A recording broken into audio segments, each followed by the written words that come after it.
નમસ્કાર દર્શક મિત્રો, હું આપની સાથે છું રાખી અંજારિયા। સ્વાગત છે આપનું કચ્છ ઉદય ટીવી ન્યૂઝમાં। તો દર્શક મિત્રો, જોઈએ આજના સમાચારો વિસ્તારથી।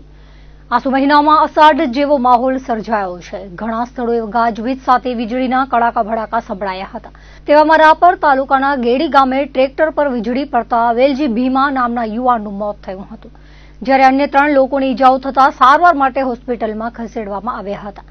સાંજના સમયે ખેતરમાંથી બીટી કપાસનું કામ પૂરું કરી પરત ઘરે ટ્રેક્ટરમાં જતા હતા ત્યારે વીજળી પડી હતી, જેમાં વેલજીભાઈનું મોત થયું હતું અને તેની સાથેના 3 લોકોને ઈજાઓ થઈ હોવાનું સ્થાનિકેથી જાણવા મળ્યું હતું। આ બનાવથી અરેરાટી ફેલાઈ ગઈ હતી। જિલ્લામાં એક કાર ડબલના નામે ઠગાઈ કરતી ગેંગ એક્ટિવ છે, ત્યારે નાગોર પુલિયા પાસે માંડવીના યુવક સાથે 2 લાખની ઠગાઈ કરવામાં આવી હતી। મળતી વિગતો મુજબ માંડવીના બાબાવાડી વિસ્તારોમાં રહેતા મોક્ષ ગાલાએ જણાવ્યું હતું કે આરોપી ભાવનગરના પાલીતાણાના ભરતે ભુજમાં અનવર લાખા કે જેણે પટેલભાઈ નામ ધારણ કર્યું હતું તેની સાથે ઓળખાણ કરાવી હતી। 1 લાખના 3 લાખ કરી આપવાની લાલચ આપી ફરિયાદી મારફતે આરોપી પટેલભાઈ અને I-20ની ખાલી સાઈડમાં બેઠેલા ઈસમે 10,000 રૂપિયા સેમ્પલ તરીકે આપ્યા હતા। હકીકત જણાઈ આવતા ફરિયાદી અને સાહેબ વિશ્વાસમાં આવી ગયા હતા અને 2 લાખના બદલામાં 6 લાખની લાલચ આપવામાં આવી હતી। પટેલભાઈ નામ ધારણ કરનાર અનવર લાખા અને અમન અનવર લાખાએ ફરિયાદી પાસેથી 2 લાખ લઈ 6 લાખ ન આપી ઠગાઈ કરી નાસી ગયા હતા। બી ડિવિઝન પોલીસમાં ફરિયાદ થતા તપાસ હાથ ધરાઈ છે। ભુજમાં એરફોર્સના એરમેન સાથે 10,40,000ની ઠગાઈ કરવામાં આવી હતી। બજાજ કંપનીના માણસ તરીકે ઓળખ આપી શેર બજારમાં રોકાણ અને IPO લાગ્યાની જાણ કરી ભુજ ખાતે એરફોર્સમાં ફરજ બજાવતા સંદીપ કુમાર ઇન્દ્રસિંહ મલ્લિક સાથે ઠગાઈ કરાઈ હતી, જે અંગે સાયબર ક્રાઇમ પોલીસ મથકે ગુનો દાખલ કરાયો હતો। તેઓ ઇન્સ્ટાગ્રામ જોઈ રહ્યા હતા ત્યારે શેર માર્કેટમાં રોકાણ માટેની જાહેરાત જોઈ હતી અને બજાજ વિજય નામના ગ્રુપમાં જોડાયા હતા। એડમિન તરીકે રામા લક્ષ્મી અને વિજય બજાજ હતા। પોતાની ઓળખ બજાજ કંપનીના કર્મચારી તરીકેની આપી શેર બજારે લગતી ટિપ્સ ગ્રુપમાં આપતા હતા। બાદમાં ફરિયાદીનો વિશ્વાસ કેળવી તેમને IPO ભરવા માટે સલાહ આપી ખાતું ખોલાવ્યું હતું। IPO માટે અલગ અલગ સમયે 10,40,000 ભરાવ્યા હતા। બાદમાં ઓનલાઈન પ્રોફાઇલમાં IPO લાગ્યા હોવાનું અને ફાયદાની રકમ દેખાતી હતી, ત્યારે ઉપાડવા ગયા ત્યારે રકમ ઉપડી નહીં। આરોપીઓએ ટેક્સ ભરવો પડશે તેમ કહ્યું હતું, જોકે રૂપિયા ન પડતા ઠગાઈ થયાનું જણાઈ આવતા ગુનો દાખલ કરાયો હતો। ભુજ-અંજાર હાઈવે રોડ પર કુકમા પાસે ગત રાત્રે ગાડીમાં આગ લાગી હતી। માર્ગ પરથી પસાર થતા વાહન ચાલકોમાં ભય ફેલાયો હતો। ફાયર વિભાગને જાણ કરી આગને કાબૂમાં લેવાઈ હતી। તો બીજી તરફ અંજાર શહેરના ગંગાનાકા વિસ્તારમાં શુક્રવારે બપોરના અરસામાં એક 2 વ્હીલર વાહન સળગી ઉઠતા નાસભાગ મચી ગઈ હતી। ગંગાનાકા પર પાર્ક કરાયેલ મોટરસાયકલમાં કોઈ અગમ્ય કારણોસર આગ લાગી હતી। બનાવની જાણ થતાં નગરપાલિકાના ફાયર ફાઈટર ધસી આવ્યા હતા। આગ કાબૂમાં આવે તે પહેલા બાઇક સળગીને ખાખ થઈ હતી।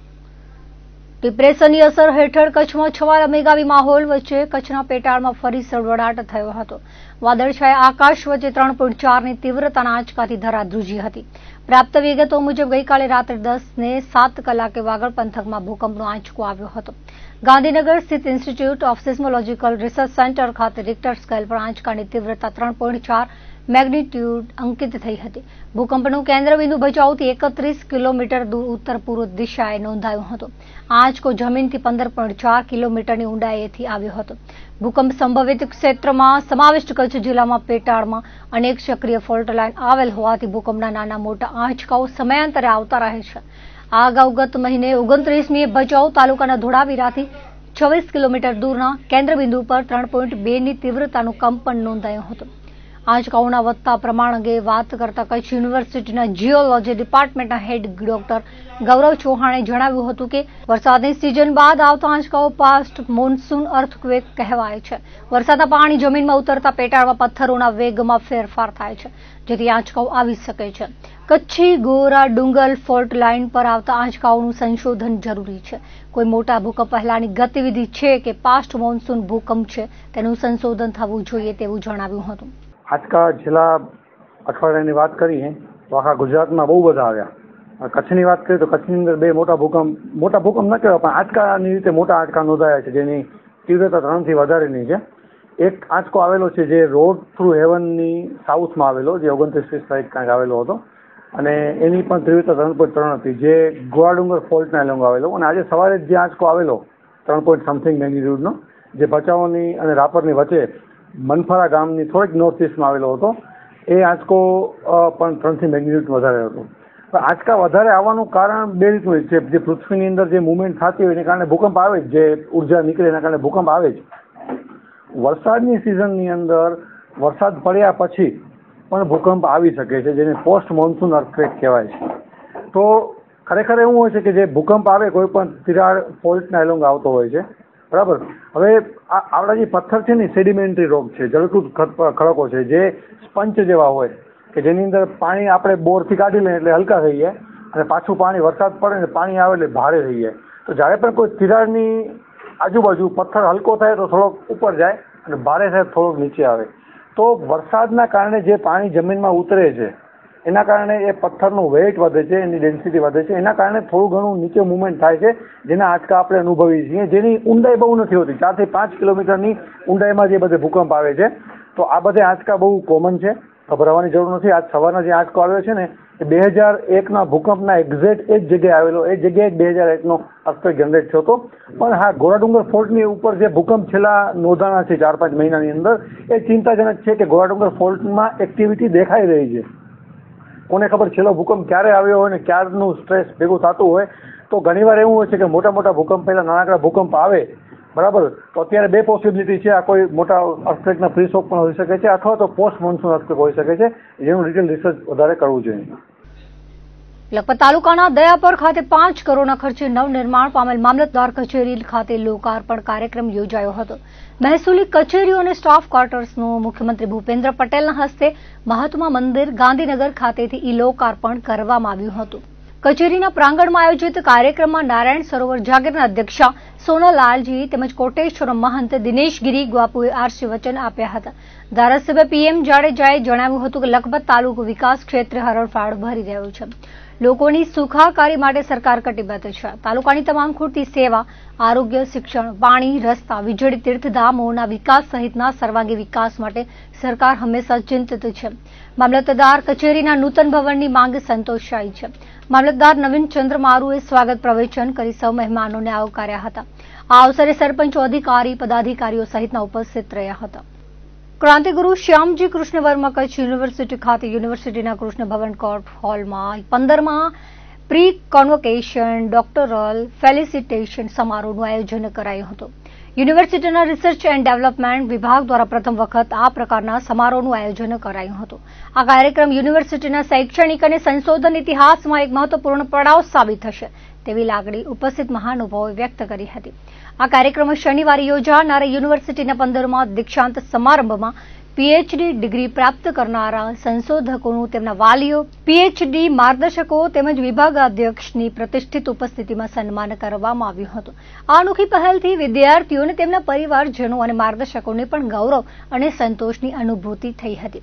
સમારોહના મુખ્ય અતિથિ કચ્છના પૂર્વ સાંસદ પુષ્પદાન શબુબદાન ગઢવીએ PhDની ડિગ્રી પ્રાપ્ત કરનાર તમામ છાત્રોને અભિનંદન પાઠવ્યા હતા. સાથે જ ભાવિ સંશોધકોને પ્રેરણાદાયી માર્ગદર્શન આપ્યું હતું. તેમણે જણાવ્યું હતું કે હાલ PhD સંશોધન કરી રહેલા વિદ્યાર્થીઓને પણ આ કાર્યક્રમમાંથી પ્રેરણા મેળવવાનો અવસર પ્રાપ્ત થશે. કચ્છ યુનિવર્સિટીમાં પ્રથમવાર યોજાયેલા સન્માન સમારોહથી સંશોધનકર્તાઓને યુનિવર્સિટીના ગૌરવ અને સંશોધન પરંપરા સાથે સીધી રીતે જોડે છે. પોતાના માતા-પિતા, માર્ગદર્શક તથા વિભાગાધ્યક્ષની હાજરીમાં સન્માન થવાને કારણે વિદ્યાર્થીમાં ગૌરવ, ઉત્સાહ અને પ્રેરણા વધશે. આ પહેલ દ્વારા સંશોધનકર્તાઓ ભવિષ્યમાં ગુણવત્તાયુક્ત અને ગંભીર સંશોધન તરફ વધુ પ્રતિબદ્ધ બનશે અને યુનિવર્સિટીના રાજ્ય તથા પ્રતિષ્ઠિત સ્તરે પ્રતિષ્ઠા વધુ ઊંચી જશે. માર્ગદર્શક તથા સંશોધક બંને માટે આ કાર્યક્રમ તેમની સંયુક્ત મહેનત અને શૈક્ષણિક યાત્રાના ગૌરવનો ઉત્સવ સમાન છે તેવું વધુમાં ઉમેર્યું હતું. કચ્છ યુનિવર્સિટીના કુલપતિ ડોક્ટર મોહન પટેલે જણાવ્યું હતું કે આ કાર્યક્રમ યુનિવર્સિટીના સંશોધન સંસ્કારોને વધુ મજબૂત બનાવશે. PhD સંશોધકો ભવિષ્યમાં ઉચ્ચ ગુણવત્તાવાળું સંશોધન કરે અને ગુજરાત સહિત ભારતના સર્વાંગી વિકાસમાં યોગદાન આપે તે માટે આ કાર્યક્રમ મહત્વપૂર્ણ માઇલસ્ટોન સાબિત થશે. આ કાર્યક્રમ થકી માર્ગદર્શકોને ભવિષ્યમાં સંશોધકોને વધુ ઊંચાઈએ પહોંચાડવાની પ્રેરણા મળશે. જ્યારે હાલ સંશોધન કરી રહેલા વિદ્યાર્થીઓને ઉત્તમ સ્તરીય સંશોધન માટે ઉદ્દીપન મળશે. આ સમારોહમાં યુનિવર્સિટીના board of management, executive council, academic council, board of deans અને બોર્ડ ઓફ રિસર્ચના પ્રતિષ્ઠિત સભ્યો, સંશોધકો અને છાત્રો મોટી સંખ્યામાં હાજર રહ્યા હતા. કાર્યક્રમને સફળ બનાવવા રિસર્ચ એન્ડ ડેવલપમેન્ટ વિભાગના વડા ડોક્ટર ગૌરવ ચૌહાણ, સિસ્ટમ એન્જિનિયર ડોક્ટર અમર મહેતા, રિસર્ચ ફેસિલિટેટર ડોક્ટર ધ્રુમા વૈદ્ય, સેક્શન ઓફિસર સુમન જેઠી વગેરે જહેમત ઉઠાવી હતી. ક્રાંતિગુરુ શ્યામજી કૃષ્ણ વર્મા કચ્છ યુનિવર્સિટી દ્વારા આજ રોજ 3 ઓક્ટોબરે જે આ યુનિવર્સિટીમાં આ વર્ષ દરમિયાન થયેલા પીએચડીના વિદ્યાર્થીઓનો સન્માનનો ખાસ કાર્યક્રમ આજે યોજવામાં આવ્યો. આ કાર્યક્રમ યોજવા પાછળનો મુખ્ય ઉદ્દેશ કે સામાન્ય રીતે દર વર્ષે આપણે જાણીએ છીએ કે પદવીદાન સમારંભ યોજાતો હોય છે. એમાં વિદ્યાર્થીઓને ડિગ્રી સ્વરૂપે એક ડિગ્રી આપવામાં આવે છે, પરંતુ એ વિદ્યાર્થીઓને હવે જ્યારે પીએચડીની ડિગ્રી મળે છે ત્યારે એમનું કર્તવ્ય એ યુનિવર્સિટી માટે, સમાજ માટે અને રાષ્ટ્ર માટે શું હોઈ શકે એની માહિતી પણ આપવી ખૂબ જરૂરી બને છે. અને આ જ ઉદ્દેશથી આજ રોજ આપણે આ વિદ્યાર્થીઓ કે જેઓએ આ વર્ષે પીએચડીની ડિગ્રી મેળવી છે એમનું યુનિવર્સિટી માટેનું કર્તવ્ય શું બની રહે છે, સમાજ અને રાષ્ટ્રનું પણ કર્તવ્ય શું બની રહેશે. કારણ કે રિસર્ચ એ સામાન્ય બાબત નથી અને આપણે સૌ જાણીએ છીએ કે પીએચડીની ડિગ્રી એ સૌથી ઉચ્ચતમ ડિગ્રી એ યુનિવર્સિટી દ્વારા અપાતી એ ડિગ્રી છે. અને એ ડિગ્રી જ્યારે આ વિદ્યાર્થીઓએ મેળવી ત્યારે એક એવી કેટેગરીમાં આ વિદ્યાર્થીઓ પહોંચ્યા છે કે જેઓએ રિસર્ચ કર્યું છે એટલું જ નહીં, આવનારા વર્ષોમાં એ નવા આવનારા વિદ્યાર્થીઓને પણ રિસર્ચ કરાવવાના છે.